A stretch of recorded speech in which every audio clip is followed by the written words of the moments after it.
Hi, I'm Tisha Monteith, back with the American Headache Society Leadership Development Series, and I have a wonderful treat.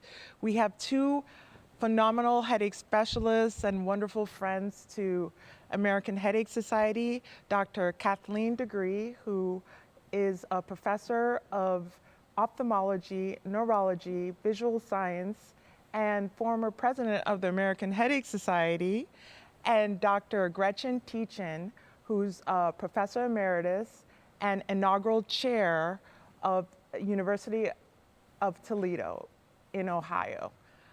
So I know both of you have written a lot of letters, and I think both of you have written me letters for my own promotion, so thank you. Dr. Digre wrote me mine to become a professor. So this is a cyclical thing. But you know, I think at different stages, whether you're a junior faculty or mid-career, should be thinking about promotion. And I don't know that we always think about it earlier enough, and sometimes we say, man, I wish I knew that when I'm in the process now.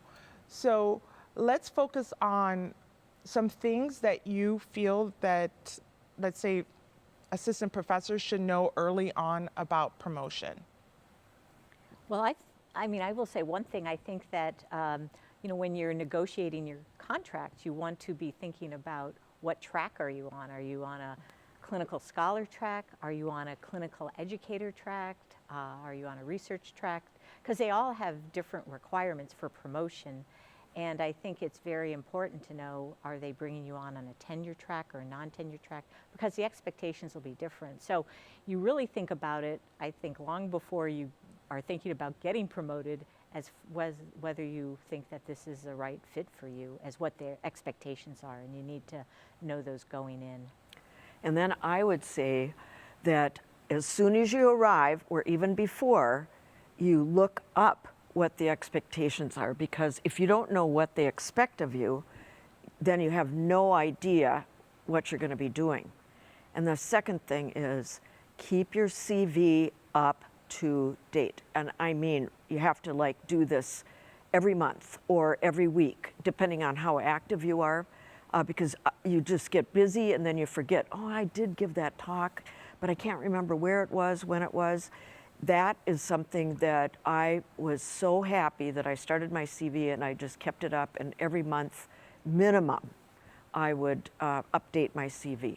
That's definitely the most painful part of the process. Well, you know, what I've seen, and it wasn't something, I had already been, you know, promoted to professor when this came out, but I know at my institution there was some kind of a software program, and I think a lot of people are introducing this, where they really help people keep all their promotion criteria and things all in one place. So, you know, the CV is something then that you know, have to pass around when you're, you know, looking at different positions or need to send in for promotion. But having all of that stuff on a program can be really helpful. And these things are available, and a lot of institutions are requiring that people keep those up to date. And I think that's very helpful, you know, for candidates. So. Yeah, so as you mentioned, there's criteria, and the criteria can vary widely across institutions, but there's some kind of solid things that are usually part of these recommendations. Some of these things are like publication record and showing excellence in certain areas, teaching, research, service, advocacy. And so what are some of the things that you see has, you know, key things to be successful? So at our institution, we have, you have to have one or two, it depends on what track you're on, areas of excellence, and that means outward facing things that you've done, given talks nationally, regionally, beyond your own institution. And effectiveness is meant something that you're doing at your institution that's also very valuable. And it's in those very areas of clinical care, and research, education, and administration, and you have to kind of keep track of all of that. Yeah. Yeah, and I think that I've written a lot of letters recently, and what I've seen in some of them is they want to know that the person has, especially when they're going to associate professor, developed independence in what they're doing, that they have innovation, creativity. And so that's something when you're looking at it as an external reviewer, and sometimes you have to write these letters and you don't even know the person, haven't met them. It can be a little bit hard, but you can kind of look at the type of papers they've written, seen how many times that they're actually the first author, senior author, and there's clues to that. But as a person that is looking to advocate for someone, whether you know them or not, or look to evaluate whether they would meet criteria for promotion at their institution, I think it's really important that you look very carefully at the criteria are, because they all come up with the same thing. So the things that you said are exactly true. Something that's national reputation that you've done, and also something at your university in a couple of areas, and looking for service as well. But they state them so differently, and the jargon and the language they use can be very different from one place to another. So why don't you give us some examples of clinical innovation? Because I think many of us as clinicians, we go to meetings, we try and publish, but not everyone is advancing the science of headache medicine or the clinical care. So how can that be best packaged? So clinical care could be a QI project where you make some intervention and then you find out how that intervention improved the care for our patients. That's a wonderful way. And that's an outward facing thing, because that can improve the lives for people in other places, especially if you publish it. And then that's a key piece, is you should publish those studies as well. And if you even have a clinical pathway that you want to get into the system, that's another thing that you can do. And so if you see that, let's have a clinical pathway for diagnosing, let's say, giant cell arteritis, and then you put that pathway together, that's a really good example of advancing clinical care. Yeah, and I think that you can find what it is that you like about what your clinical interest is. Let's say in this case headache, since these are the people that are going to be listening to this. But I think then if you develop a telemedicine program for headache patients that hadn't been available, if you wanted to you're interested in women's health and headache, and that's something new at your institution, that's something that kind of stands out and can be quite creative. Just listening to some of the people speaking at this meeting that had transgender programs that were dealing with headache or stroke and headache relationships. I mean, I'm just always so amazed at how creative people are, the different programs that they have, and it really adds something to your university. And I think that when it comes to, let's say you're really interested in research, one of the things that's important, besides coming up with a really nice clinical niche, but I think that if you're going to have to be on committees, find the things that really interest you, because then it's not painful and it's a lot of fun and you learn. Like, I think that people that they're interested in research and have gotten onto institutional review boards, that's a lot of work to be on those, but you learn so much. And, or if you're interested in education and either get into GME or get on an admissions committee for medical students, I think that those kind of things to add, so that you're doing service to your institution, because they're going to be looking at that. So in addition to what you're doing clinically, and hopefully tie that into your research, but to also find something that you're serving the whole institution, but you're doing it on a pathway that's really enjoyable to you. And so it's not just going to some type of a meeting that you have to go to and you just show up, but you can really contribute and learn and network with other people. You mentioned something I think that's important, the value, one of the values of being a member of our American Headache Society is the opportunity to network, to participate in committees and special interest groups. And with that comes the opportunities for collaborations and publishing. So how should members, and then often it's important to have first author publications and senior author publications. So how do you navigate that space within our society? Well, first of all, be active in the special interest group, and when they have a project that they want to do, and we've done projects with the American Headache Society. I did a project with Gretchen, and you do have to set up ahead of time who's going to be the lead author, and you could volunteer to be the lead author. You could say, I'm going to take this on, but I'm going to work with all of you and make that happen. And so you, at the beginning of the project, and you say you want to publish it, you have to set up the authorship sort of guidelines of who's going to take the lead on it. And a senior author might be somebody who's more senior, who's going to be mentoring the person who's doing it.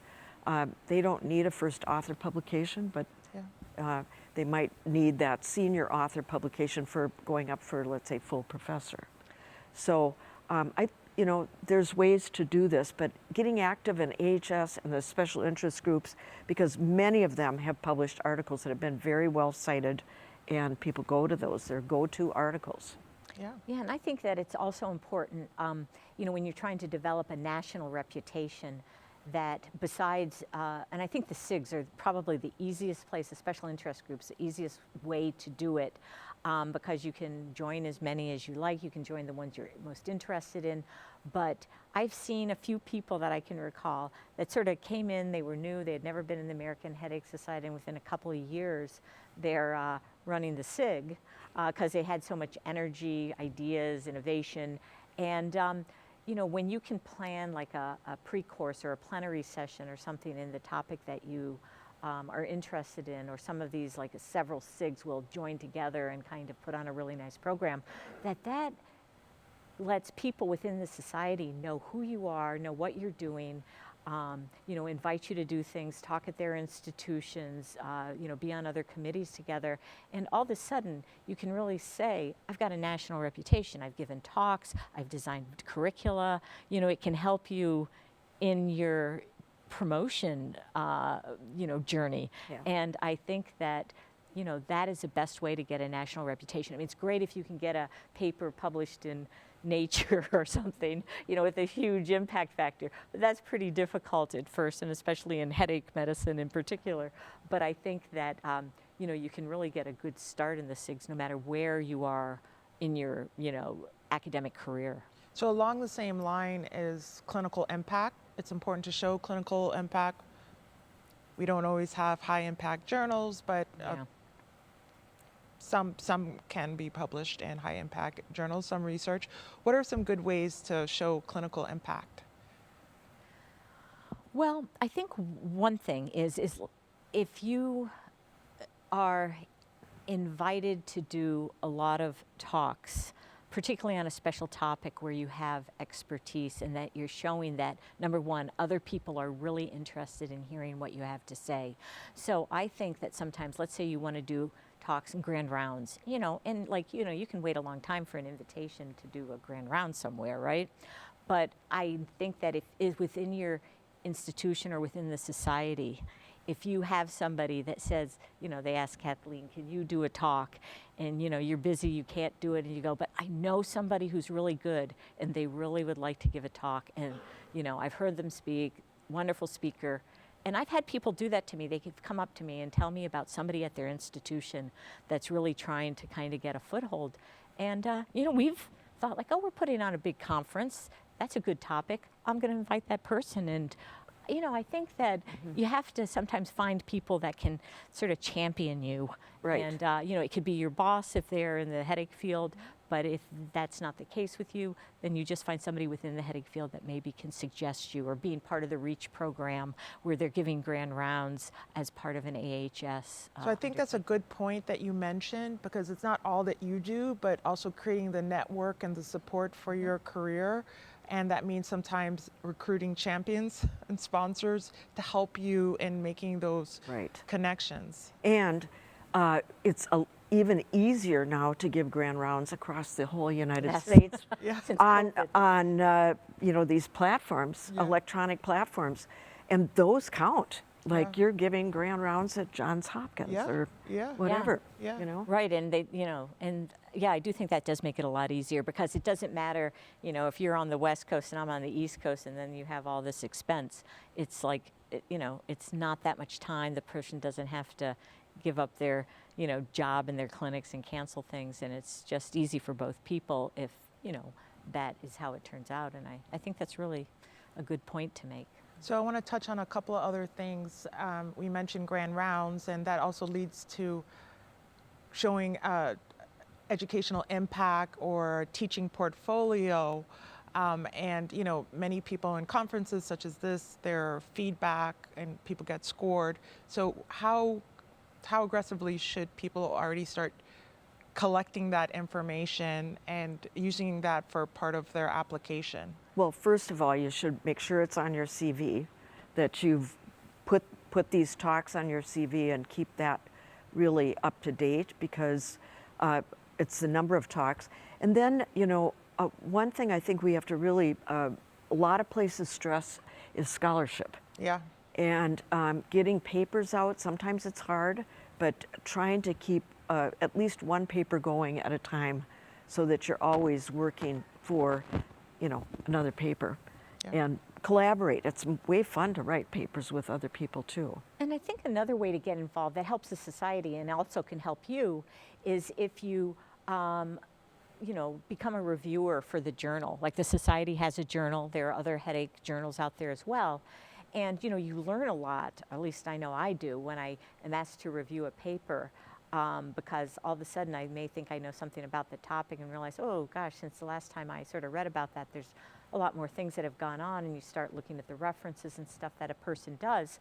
And, if I see it on someone's CV that they're reviewing for a number of different journals, particularly, either high impact in that field or high impact in the field of neurology overall, or even higher up than that, that to me, I can always state as a person writing their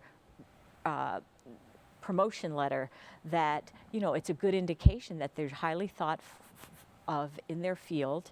They're recognized for their expertise and their ability to review. And that's a way that you can also get onto editorial boards, which is another indicator even higher that people have thought very highly of you and the expertise that you have in your scholarly reputation. And so, but it really just starts with saying, I'm willing to do this. People are, journals, they need reviewers, and knowing somebody wants to do it, you just can't be shy. You have to get out there. And that's an important point. When you get my invitation to review, please accept it. You can add it to your CV. Correct. Great. So let's also just focus on, there's a lot that can be done to try and build up an application, but some stuff maybe is not as impactful. And you mentioned do stuff that you're very interested in and that is exciting. So how much of it is busy work that really you should focus on other things? What things should you say no to? We always talk about say yes to as much as you can, but there's this thing called life-work balance. And so talk about that a little bit. Well, I'll say one thing that, since I've sort of been in emeritus status and I had more time, I had really said I will not write chapters in the past. I wrote a number of them early on, and it's a good way to collaborate with people that have a lot of experience. And so, I did them and I got connections, and I was always very pleased when someone asked me to work with them on something.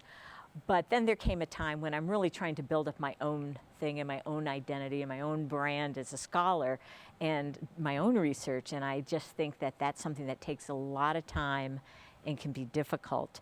I've done more of them recently, but I do find like they take an awful long time to come out. Yeah. It depends where they're going to be published. Yeah. And I just think that sometimes, writing your own research papers is going to get you more bang for the buck. So if I was going to choose between those two things, I would probably choose to write a review article or something and try to get that published. I couldn't agree more. Yeah. Avoid book chapters like the plague. Well, Somebody just asked me to write unless one I before. send you an invitation. And I think also it depends on where you are in your career. Yeah, right? I but think it early does on, depend. it takes an enormous amount Yes. of time. and you don't get as much credit for You it. don't get as much credit, yeah. So early on, avoid it, and later it's fine. And it's great to get a junior person who wants to get involved in publishing something. You can Yeah, work with it's them. good.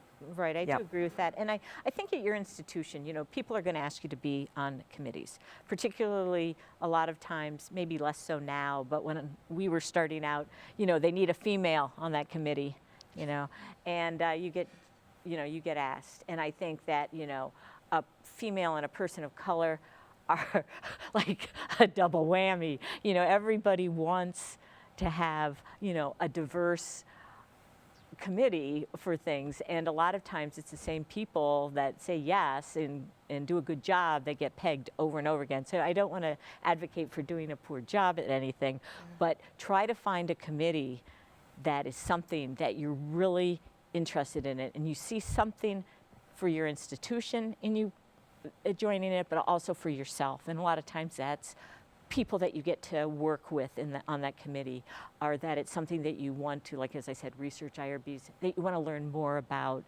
and then try to get on those kind of committees rather than just letting somebody assign you a committee. You kind of choose and volunteer to be on a committee at your institution, and I think you'll get further. And they really look for that because they really look for service. They need people to participate, and they don't want to have somebody that looks like they're only thinking about themselves and not the institution, because your institution's the one that's promoting you. Yeah. It doesn't matter what some outside external reviewer says.